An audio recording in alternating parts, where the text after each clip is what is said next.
విజయవాడలో ఉద్యోగుల పేరుతో నిరుద్యోగులను బురిడి కొట్టిస్తున్నారు కేటుగాలు. ఫేక్ సర్టిఫికేట్లతో ఉద్యోగాలు ఇప్పిస్తామంటూ మోసానికి పాల్పడుతున్నారు. సమగ్ర వొకేషనల్ ట్రైనర్ పోస్టులు ఇప్పిస్తామంటూ చీటింగ్ చేస్తున్నారు. రాజేష్, హరీష్లు అనే వ్యక్తులు ఈ మోసాలకు పాల్పడుతున్నారు. పోస్టుకు 1,00,000 నుంచి 4 లక్షల వరకు వసూలు చేస్తున్నారు. రేపల్లికి చెందిన రవి, సాయి అనే వ్యక్తుల నుంచి ఒక్కో పోస్టు కోసం ₹1,00,000 వసూలు చేసినట్టు తెలుస్తోంది. మంత్రులతో పరిచయాలున్నాయంటూ మోసాలకు పాల్పడుతున్నారు కేటుగాళ్లు. మోసపోయామని తెలుసుకొని బాధితులు ఆందోళనలో ఉన్నారు.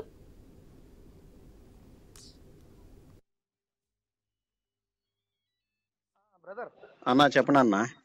సాయి ఫోన్ చేశాడా? సాయి ఫోన్ చేశాడన్నా, మాట్లాడాడు. అదే వేరే అమ్మాయిది అపాయింట్మెంట్ కూడా 4:30కి వచ్చేస్తుంది అన్న. వాళ్ళు ఢిల్లీ జాయిన్ అయిపోతారు, తర్వాత మళ్ళీ నీదే ఇస్తారు ఇట్లా అని చెప్పాడు.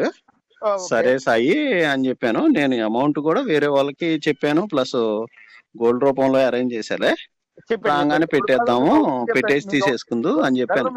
మీకు ఒక విషయం చెప్తాను చూడండి, క్లారిటీగా క్లియర్ గా చెప్పేస్తున్నాను అన్న. చెప్పండి అన్న. ఈ రోజు దాకా నాకు ఓపెన్ గా చెప్పాడు. అదే నేను 3.5 అని చెప్పాను, ఓకేనా.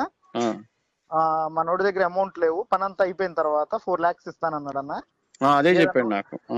చెప్తా చూడ బ్రదర్, నీకు ఓపెన్ గా చెప్పేస్తా, నీకు జరిగింది చెప్తా. నీకు దానికి ఇష్టం ఎస్ఆర్ నో అన్నది మీరు చెప్పేసింది నాకు ఎందుకంటే నాకు 2 మాటలు వద్దు. ఒకటే, ఎందుకంటే అతనేం మాట్లాడతాను, నేనేం మాట్లాడాను అతను చెప్పు కావాలంటే. ఒకటే, నాకు ఈ విషయం చెప్పాడు. సరే ఇబ్బంది ఏం లేదు, ప్రతి సంవత్సరం మనం ఇది 3rd year చేయటం, మనమే చేసుకుంటున్నాం, మన చేతిలోనే ఉంటున్నాయి.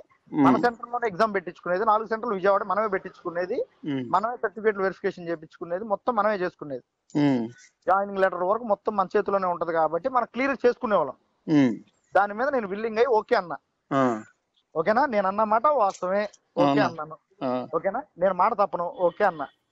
కానీ ఆ తర్వాత ఏం జరిగిందంటే లోకల్ ఎమ్మెల్యేలు, మినిస్టర్లు వాళ్ళ దగ్గరికి అందరు వెళ్తాం.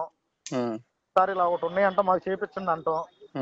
ఆ విషయం సార్ దాకా వెళ్తాం, ఓకేనా. పెద్ద ఆయన దాకా వెళ్తాం. పెద్ద ఆయన దాని గురించి ప్రిన్సిపల్ సెక్రటరీతో, పిఎస్ తో పిలిచి మాట్లాడతాం. దాని గురించి ఎగ్జామ్ డేట్ పోస్ట్ పోన్ చేయటం. మనం ఎంత కన్ఫర్మ్ అవుతుంది ఏం చెప్తున్నాను అంటే, మన 100% మనం ముందే మాట్లాడేసుకున్నాం. మన వాళ్ళు ముందుగానే ఒక అమౌంట్ కట్టేసుకున్నారు, ఒక పెద్ద అమౌంట్ కట్టుకొని మనమని ఇన్ని హోల్డ్ చేసి పెట్టుకున్నాం. అందులో మన ఎవరికి మనకు జరుగుతాయి. అందరూ రెగ్యులర్ గా వెళ్ళిన వాళ్ళకి ఎవరికి అవ్వవు. ఏం జరిగిందంటే కాంపిటీషన్ అయిపోయి ఇప్పుడు డిస్ట్రిక్ట్ వైజ్ గా Annamayya district, Bapatla district, Chittoor district, మొత్తం డిస్ట్రిక్ట్ వైజ్ గా ఇప్పుడు మెరిట్ లిస్ట్ ఈ రోజు తీస్తున్నారు, ఓకేనా. తీసేసి ఈవినింగ్ కల్లా జాయినింగ్ లెటర్స్ కొట్టేస్తారు.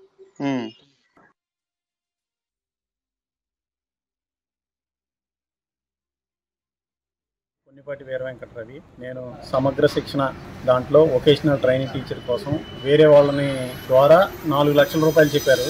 రాజేష్ అనే వ్యక్తి, హరీష్ అనే వ్యక్తుల ద్వారా నాకు ఇదయ్యాడు. ఇతను పరిచయం చేశాడు వాళ్ళిద్దరిని. వాళ్ళు నా దగ్గర 4 లక్షల రూపాయలు అడిగారు. 1 లక్ష రూపాయలు వాళ్ళకి కట్టాను. వాళ్ళు గత 3 నెలల నుంచి ఈ రోజు ఇస్తాం, రేపు ఇస్తాం, పోస్టింగ్ వచ్చేస్తుంది, వెయిట్ చేయండి అని చెప్పి మమ్మల్ని కాలయాపన చేస్తూ మమ్మల్ని బాగా ఇబ్బంది పెడుతున్నారు. తర్వాత నాకు ఏజ్ 40 సంవత్సరాలు, అందులో 37 సంవత్సరాలకి ఎలిజిబిలిటీ ఇచ్చాడు. కానీ 40 సంవత్సరాలుగా అని అడిగినప్పుడు కూడా వాళ్ళు అది మేము మేనేజ్ చేస్తాము, మీకు తప్పకుండా వస్తుంది జాబ్ అని చెప్పారండి. ఈరోజు మేము కంప్లైంట్ ఇవ్వడానికి అని చెప్పేసి ఏసీపీ సార్ దగ్గరికి వచ్చే దారిలో ఇతనికి ఫోన్ చేశారు. ఇతనికి ఫోన్ చేసి డబ్బుల కోసం మాత్రం అడిగినా, అక్కడికి వెళ్ళినా కానీ చంపేస్తామని చెప్పి బెదిరిస్తున్నారు.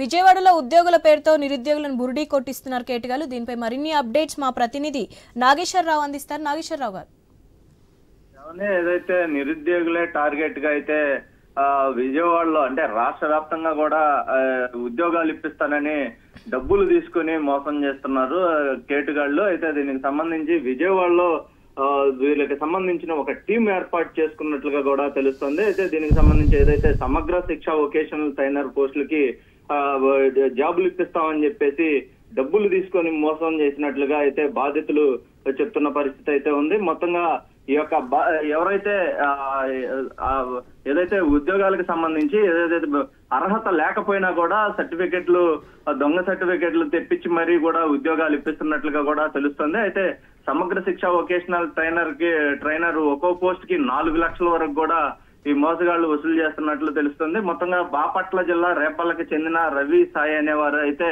వారి వద్ద పోస్ట్ కోసం ₹1,00,000 కూడా వసూలు చేసినట్లుగా తెలుస్తుంది. దీనికి మొత్తంగా తొండేటి రాజేష్, హరీష్లుగా అయితే వారు చెప్తున్నారు. వీళ్ళు విజయవాడలోని మొగల్రాజపురానికి చెందిన రాజేష్ గా చెప్తున్నారు. అయితే అలాగే కడపకు చెందిన హరీష్ అని కూడా చెప్తున్నారు బాధితులు. మొత్తంగా అంతేకాక వీరు ఒక టార్గెట్ గా ఏదైతే 20 నుంచి 25 సంవత్సరాల వయసు గల యువకులను ఎంచుకొని వాళ్ళకి డబ్బు ఆశ చూపించి వారికి సంబంధించిన ఏ ఏరియాల్లో వాళ్ళ బంధువులు గాని వాళ్ళకి ఫ్రెండ్స్ గాని ఎవరైనా ఉంటే ఇలా జాబులు ఇప్పిస్తామని చెప్పండి, మీకు కూడా ఎంతో కొంత ఇస్తాము. ఈ విధంగా వాళ్ళతో ఎవరైతే జాబుల కోసం నిరుద్యోగులుగా ఉంటారో వాళ్ళని పిలిపించుకొని వాళ్ళతో మాట్లాడి మీకు ఏ జాబ్ కావాలైనా ఇప్పిస్తామని చెప్పేసి వాళ్ళ దగ్గర వీళ్ళ ద్వారా వాళ్ళు ఏదైతే దొరకకుండా వీళ్ళ ద్వారా అమాయకులైన ఏదైతే 20-25 సంవత్సరాల వయసు గల యువకుల్ని అడ్డం పెట్టుకుని వీళ్ళు దందాకు కూడా తెరలేపినట్టయితే తెలుస్తుంది. మొత్తంగా ఏ పార్టీ అధికారంలో ఉంటే ఆ పార్టీకి ఉన్న మంత్రులతో ఫోటోలు దిగి వాళ్ళ పేర్లు చెప్పి ఉద్యోగాలు ఇప్పిస్తామని కూడా చెప్తున్నట్లుగా బాధితులు చెప్తున్నారు. మొత్తంగా ఏదైతే గత పార్టీ వైసీపీలో పార్టీ కీలక మంత్రులతో కూడా ఫోటోలు దిగిన ఫోటోలు మనం విజువల్స్ లో చూస్తున్నాం. అలాగే ప్రస్తుతం కూటమి పార్టీకి సంబంధించిన నేతలతో మంత్రులతో కూడా వీళ్ళు ఫోటోలు దిగి వాళ్ళకి ఏదైతే హడావుడిగా వీళ్ళకి వెహికల్ కూడా ఒకటి ఉంటుంది. ఆ వెహికల్ మంత్రులకి క్యాన్వాయ్కి మించి కూడా సైరన్ తో సహా ఎంపీ స్టిక్కర్ తో సహా వీళ్ళు ఈ వెహికల్ ను వేసుకొని తిరుగుతూ ఏదైతే ఈ యొక్క 20-25 సంవత్సరాల వయసు గల యువకులకు సంబంధించి ఏమీ తెలియని ఈ వెహికల్ ని వాళ్ళని ఆశ చూపించే విధంగా మాకు అన్ని పరిచయాలు ఉన్నాయి, ఈ విధంగా మాకు మేము ఉద్యోగాలు ఇప్పించగలుగుతాం అని చెప్పేసి గురుడి కొట్టించి వాళ్ళ దగ్గర బాధితుల దగ్గర ఏదైతే నిరుద్యోగులుగా ఉన్న యువకులను ఎవరైతే వాళ్ళు తీసుకొస్తారో వాళ్ళ దగ్గర డబ్బులు వసూలు చేసి ఆ తర్వాత డబ్బులు అడుగుతుండగా ఫోన్లు ఎత్తకపోవడం జరుగుతున్నట్లుగా కూడా బాధితులు చెప్తున్నారు. మొత్తంగా మొత్తంగా ఏదైతే రాజేష్ హరీష్లను అయితే పోలీసులు అయితే విచారిస్తే ఉద్యోగాల పేరుతో మోసం చేస్తుందే కాక మరికొన్ని కుంభకోణాలు కూడా బయటపడే అవకాశాలు ఉన్నట్లుగా తెలుస్తుంది. అయితే థ్యాంక్ యూ నాగేశ్వర్.